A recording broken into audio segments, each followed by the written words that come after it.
Salut à tous, c'est Crypto News. Aujourd'hui samedi 6 juin, on a un marché crypto dans le rouge qui continue sa dynamique baissière. Bitcoin aujourd'hui aux 61 300 $, moins 2,5% sur 24 heures. Du côté des alts, justement, on retrouve Ethereum à moins 5,5% désormais sous les 1600 $, et la plupart des altcoins qui oscillent entre du moins 2% à du moins 6, voire moins 7%. XLM cependant qui nous fait aujourd'hui plus 5%. En deuxième partie de la vidéo, on va analyser à court moyen terme le BTC et le XRP.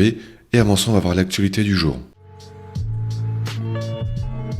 Concernant les indicateurs de marché, aujourd'hui, on a la capitalisation globale du marché crypto qui repasse sous les 2000 milliards d'euros. On est actuellement aux 1800 milliards d'euros, moins 2,5% sur 24 heures. Le Fear and Greed aujourd'hui à 13, on est donc en peur extrême et on peut voir ici l'évolution sur les 7 derniers jours.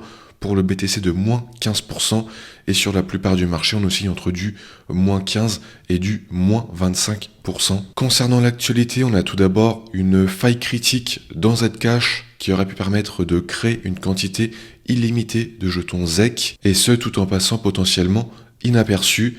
En effet, les développeurs de Zcash ont révélé qu'un bug qui est présent depuis 2022 aurait pu générer un nombre illimité de jetons ZEC.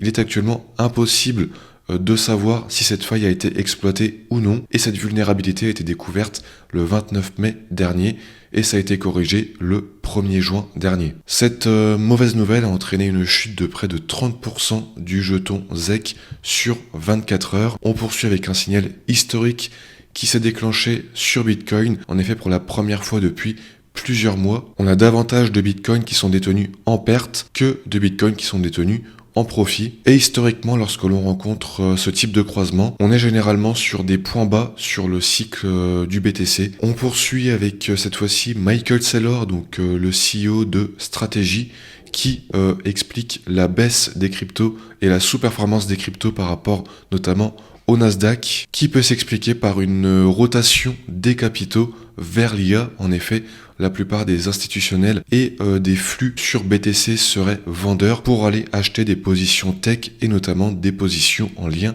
avec l'IA sur le marché boursier. Car en effet, sur le dernier mois, on a perdu près de 4 milliards de dollars de sortie sur les ETF Bitcoin. Et il dit, je cite, « Il s'agit d'une rotation du capital et non d'une dépréciation du Bitcoin. Et la volatilité crée des opportunités. » Et cette rotation peut justement s'expliquer en partie par l'entrée en bourse de SpaceX qui aura lieu le 12 juin prochain, donc dans une semaine, avec une valorisation lors de l'entrée en bourse qui sera de près de 2000 milliards de dollars, ce qui peut effectivement expliquer la rotation des cryptos vers des valeurs IA et également la correction sur le marché boursier, notamment sur les valeurs IA des dernières heures, des 2-3 derniers jours, pour potentiellement se préparer à acheter des actions SpaceX lors de l'entrée en bourse qui aura lieu dans une semaine. Et enfin, on peut voir que sur les dernières heures, le seuil symbolique des 60 000 $ sur BTC a cédé et on a eu près de 1,5 milliard de dollars de positions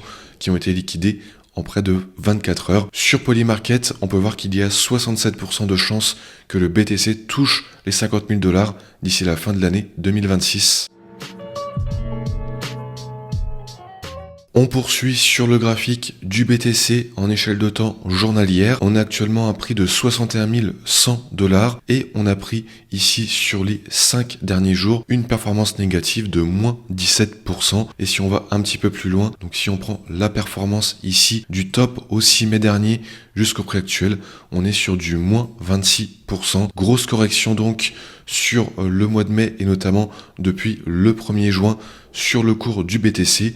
Le mois de juin sera donc probablement une continuité de la dynamique baissière. On avait eu une forte baisse en janvier dernier, suivi d'une phase de consolidation pendant plusieurs mois avec la reprise d'une structure haussière à court moyen terme au mois d'avril 2026 avec un top à la mi-mai et depuis fin mai on reprend une petite structure baissière avec la continuité baissière de la grosse structure baissière à moyen long terme depuis le 1er juin. Maintenant, la question c'est de savoir où va se profiler BTC dans les prochains jours, les prochaines semaines. Est-ce qu'on va continuer sa dynamique baissière très nette, très franche et aller céder les prochains supports clés, ou est-ce qu'on va entamer de nouveau un seuil de consolidation avant de potentiellement sur du moyen long terme continuer la baisse, comme ça a été le cas sur les derniers mois avec une baisse très franche en janvier 2026 suivie d'une consolidation et d'une nouvelle baisse en juin 2026. On peut déjà voir que même si le cours baisse très fortement, les volumes sont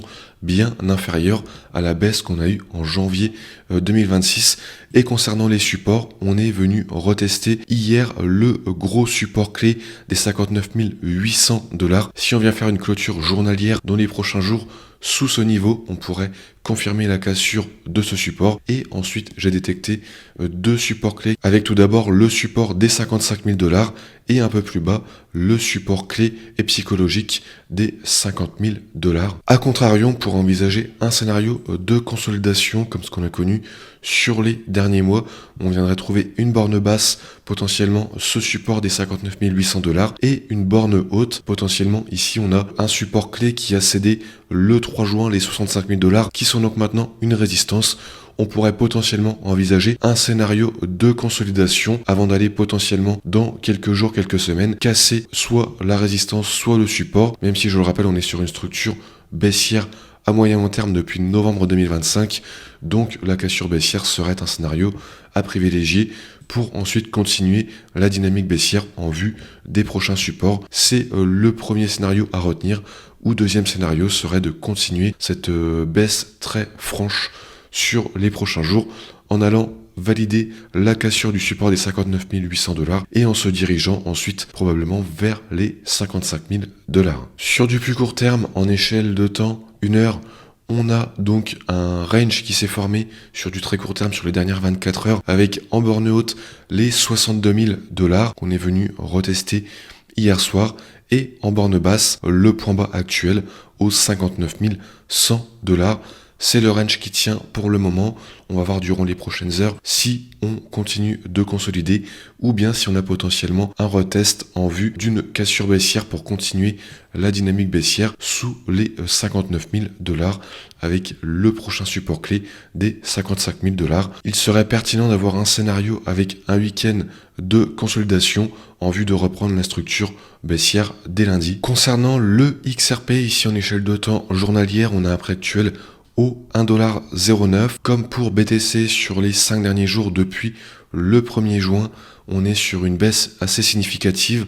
On a pris en 5 jours jusqu'au prix actuel moins 17% et jusqu'au point le plus bas moins 21,5%. En effet, on est venu sur les dernières heures faire un point bas au 1,04$ qui correspond au point bas actuel, même si on pourrait potentiellement continuer la structure baissière en vue d'aller chercher le prochain support psychologique situé au 1$ sur le cours du XRP. Comme pour le BTC, on a plusieurs scénarios possibles. Le premier scénario serait, durant les prochaines heures, de faire une consolidation à court terme pour temporiser, venir calmer la volatilité, aller instaurer une phase de range entre une borne haute et une borne basse, et ensuite potentiellement aller soit faire une cassure haussière qui est un scénario minoritaire, peu probable selon moi, où on pourrait ensuite se diriger vers la prochaine résistance des 1,22$, ou bien sinon venir retester la borne basse de cette consolidation et ainsi se diriger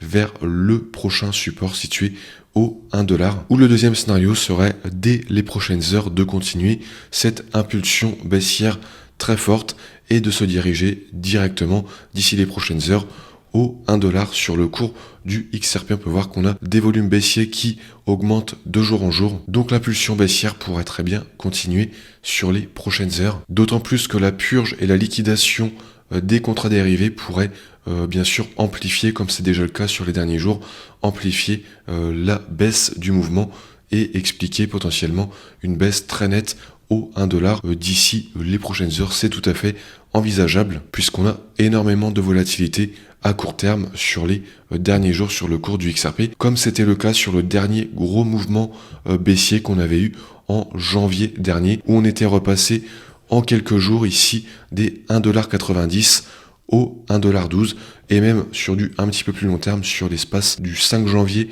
jusqu'au 5 février, donc en l'espace de 30 jours, on avait perdu ici, si je prends un graphique d'évolution de prix. On avait perdu en 30 jours moins 52% en repassant des 2,41$ au 1,13$. Voilà donc pour l'analyse du jour sur BTC et XRP. Si la vidéo vous a plu, vous pouvez mettre un pouce bleu et vous abonner si ce n'est pas déjà fait. Également, donnez-moi votre avis en commentaire. Je tiens à rappeler que je ne suis pas conseiller financier.